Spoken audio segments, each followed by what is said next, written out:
Hello everybody and welcome back once again to Let's Play Mass Effect 2. Last time we left off, we fought our way across the human colony of... the name escapes me. Oh god. Terrible memory. The journal should help us out, should it not? Main mission?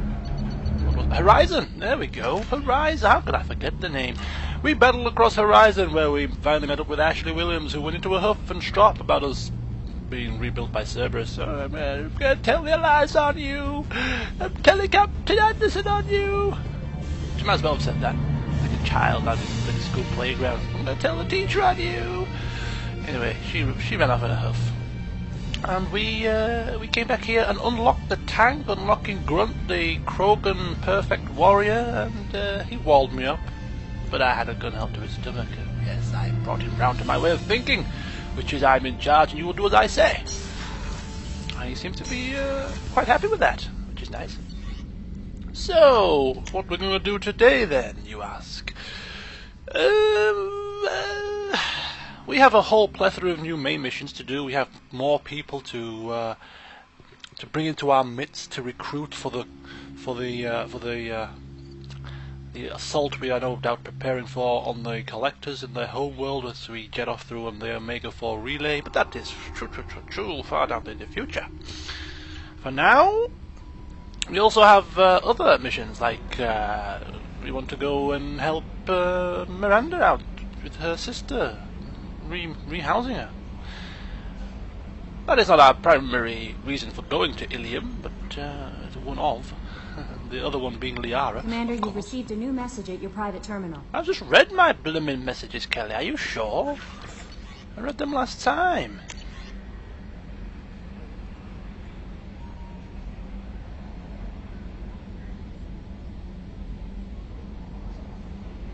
Yeah, I've read that. I just didn't mark it as read. There we go. Now she can stop lecturing me. So yes, we have that to do as well. But before I do any of those, I did say a few parts ago that I will be exploring the galaxy in a bit more detail than I have been doing. I've just been dodging along, going across to main missions, to side missions. I haven't really been exploring the planets. And there are some side missions in the game which you can only find by exploring. So I'm going to spend today's session. It won't be the most exciting of sessions, but it's a part of the game. I'm going to be exploring the planets, exploring the systems, the clusters, and looking for some side missions. I'm not going to do any scanning, of course, because that's just laborious. I don't want to subject you to that. But I will be reading out the descriptions of some of the more interesting planets, and hopefully picking up a couple of side missions along the way. So here we go. It's going to be a session of galaxy exploration. It's going to have to be done in some kind of a order, shall we say, some kind of order, because I don't want to lose track. I mean, it does tell us what we have explored already and haven't explored, but I'm going to start with the local cluster. I don't believe there's anything of interest down here, but it's the solar system. The system of Sol. Our star, our sun, and we're just going to take a nosy to see what we can pick up here. So we'll start with Mercury and work our way out to Pluto. There we go. Mercury. Handful of solar power stations exist. There's actually a population on this planet despite its closeness to the sun. And doesn't seem to be any anomalies. I think that if there's any anomalies on the planet, I do believe that ED will let us know when we zoom into it. Anomalies detected or something like that, like she likes to harp on about, you know, she's like slave driver. Venus. A humid hot house of a planet. Population 800. Nothing to scan on there. Oh, good old Earth! Look at it. There's Australia, whipping round. For detailed information, please refer to the Standard Issue Alliance Galactic Codex. Population 11.4 billion. Holy cow, that's quite a lot. In the news, was it last week? The 7 billionth child was born, or the 7 billionth person on Earth was born in somewhere in the Philippines, was it? 7 billion we're at now. It's getting quite scary. So we can't scan it. We can only observe it rotating on its axis. It's a very beautiful planet. Anyway, enough of that. Mars, where we found the Prothean ruins for the first time. Mass relay came into fruition. Population? No population that we know of. Mercury, Venus, Earth, Mars, Jupiter is next, but Saturn is right here, so we will go there. Saturn, we can scan Saturn. Saturn has tons of moons, that's all I remember from my primary school days of learning the planets. Can scan Saturn. Oh, I'm short of platinum, so while I'm here, I'll just take a quick sample. And then, thank you very much. Jupiter, here it is. Oh, look at the colours. Whoa, that's nice.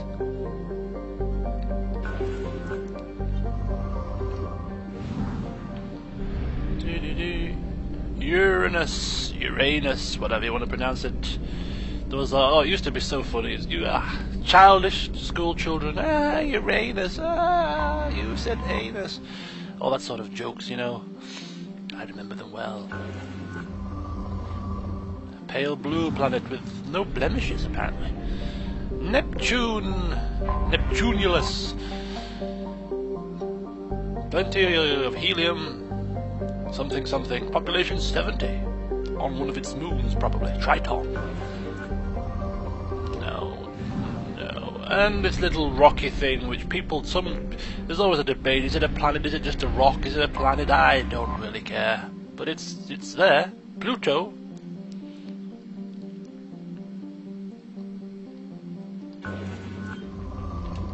Okay, so there's a solar system. And there's not a thing we can do on it. I might have missed something, but I'm not going to go to the far end of the proverbial to explore it. I think what I'm going to do is I'm going to start in what's this planet? What's this system over here? This is the Hades Nexus. I think we'll probably start on here. I think, yeah. So it's as good a place to start as any. We have explored some of the Hades Nexus, so you'll have to excuse me if we backtrack over old ground, but try some probes, full up on fuel, and these are all unexplored, so we'll start here then. This is as good a place to start as any, in the Hecate system, within the Hades Nexus cluster. Triodia, gas giant with an icy core, giving a bluish colour due to methane and hydrogen atmosphere. 14 moons, named after Asari virtues. Apparently Geth have been encountered in this system. Nothing of interest, other than materials. 33%, which means there's 3 planets here. The second one being Kerr. Okay, dry, desolate planet. Temperate but supports little life above the microscopic level. Its Earth-like temperatures and gravity make it an appealing place to build habitation hideaways, attracting Batarian slavers and criminals who can't afford more luxurious safe houses on other planets. Its forgiving nitrogen-helium atmosphere makes EVAs possible with a minimal amount of equipment. A breathing mask and warm clothing is usually sufficient. The planet's crust is largely free of precious metals, instead producing kilometres upon kilometres of dolomitic, limescale, calcite and gypsum.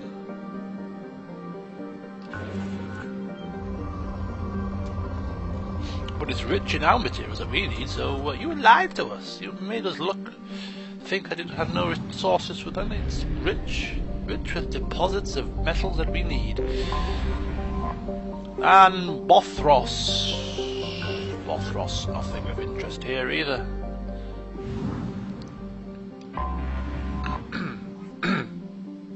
A rock and ice planet, home to scientific curiosity. Evidence of a primate-like spacefaring civilization was found frozen in its equatorial ice, ranging from melted fragments of metal to preserved remains of the creatures still wearing suits for extravehicular activity. Further exploration revealed that their habitation centers were vaporized by orbital bombardments from railgun-like weapons, hitting with a force of approximately 120 kilotons of TNT. Only those that fled or happened to be away from the habitats were preserved in the ice, where they died of asphyxiation. This unknown species did not come from Asteria, but scientific teams are looking for evidence that they visited there.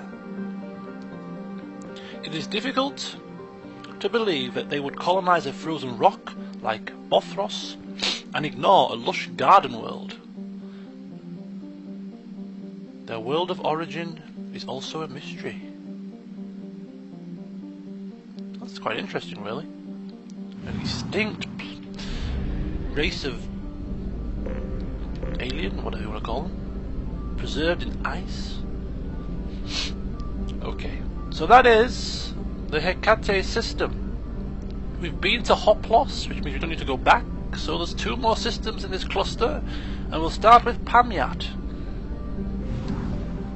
And off we go again.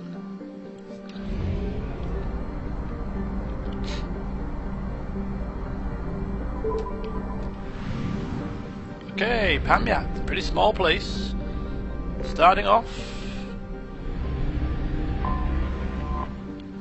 with Komarov.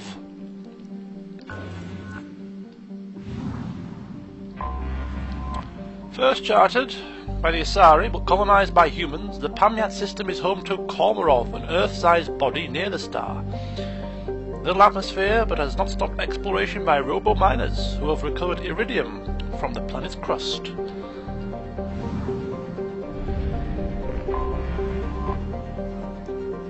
Patsayev, a rock planet encased in frozen oceans. Patsayev is notable for the largest written message ever created by a human being. Andrei Kobzar, a disgruntled miner whose fortunes were spent prospecting for Ezo, used the mass accelerator cannon of a local mercenary group's A-16 Mantis gunship to carve a 208-kilometer-long message in the ice saying Ziz Nichego Net, Russian for "There's nothing here." This message can easily be seen from space. It now draws small tourist crowds. A 208-kilometer-long message, that is one heck of a message. I think we've nothing to scan. I wonder if we could see it from the actual spinning globe. Can we, see the message here? That would be quite cool if it incorporated it onto the actual globe of the game, but I don't think it has. No. Alright. Back out and move on to Dobrovsky, or Dobrovolsky, another near Earth-sized rock planet without much atmosphere to speak of. Dobrovolsky is home to Altay Mineral Works, a local extraction company noted for its success in Ezo refining. The planet itself provides aluminium for local fabricators, which are churning out habitats at an astonishing rate for a system that has no garden planets. With iron ore, or its ore, supply coming from all the way from shale system, Dobrovolsky is held up as the proof of the miner's cliché: where there's Ezo, there's an economy. Come on, easy. No, nothing here either. Alright, so there's one planet that we're missing. Is it in the equatorial band? Yes, it is. It's in the asteroid belt. Volkov. Nothing here either.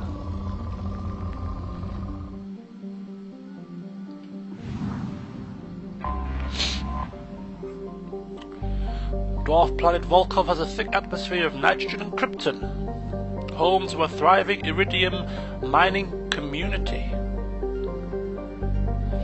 Its reputation is summed up as rich but dangerous.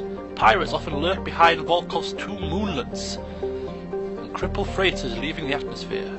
To make matters worse, Volkov sits in the Chazov Belt, a field of asteroids and other small bodies which leads to frequent meteor strikes on the planet. Meteor-related casualties remain rare, but on Volkov the chances of such a death are high enough that they are factored into insurance premiums. Oh my goodness. I just do find this absolutely, really interesting. Some people probably don't find reading about these different planets at all interesting, but I just do. It's stuff like that about meteorite strikes being factored into insurance claims. I find it just quite informative. We don't want to stray too far. We're running low on fuel, but Sheol is our next destination.